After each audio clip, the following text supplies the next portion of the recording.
విద్యార్థులకు గణతంత్ర దినోత్సవ శుభాకాంక్షలు.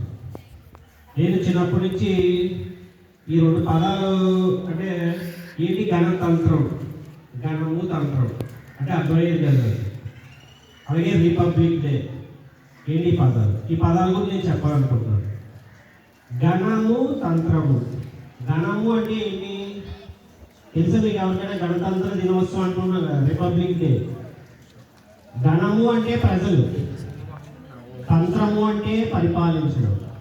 ప్రజల చేత పరిపాలించుకునే అవకాశం వచ్చిన దేశాన్ని మనం గణతంత్ర దేశము అంటాం.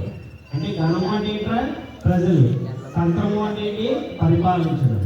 ప్రజల చేత పరిపాలించుకునే ఏదైతే రాజ్యం ఉంటుందో దాన్నే గణతంత్ర రాజ్యం అంటాం. ఆ రోజున మనం గణతంత్ర దినోత్సవం జరుపుకుంటాం. అలాగే రిపబ్లిక్ డే అన్న పదం ఏంటి? రీ అంటే ఏంటి? పబ్లిక్ అంటే ఏంటి? అది కూడా నాకు అర్థమయ్యేది కాదు.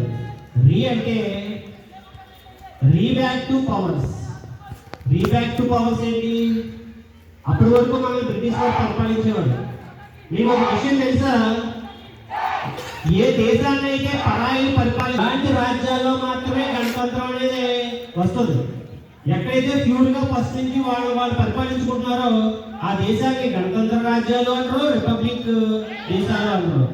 ఎక్కడైతే పరాయి వాళ్ళు పరిపాలిస్తారో, రాజులు ఆటోక్రాటిక్ గా పరిపాలిస్తారో ఆ రాజ్యాల్లో మాత్రమే తిరిగి ప్రజలకి పవర్స్ అనేవి తిరిగి వస్తాయి.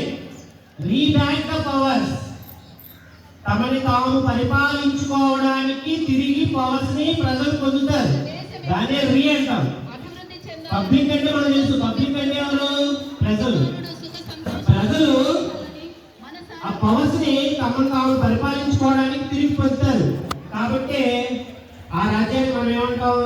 రిపబ్లిక్ కంట్రీ అంటాం.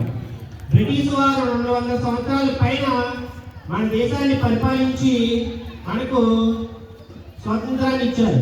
ఆ స్వాతంత్రాన్ని ఇచ్చిన రోజు మనం ఇండిపెండెన్స్ డేగా జరుపుకుంటాం.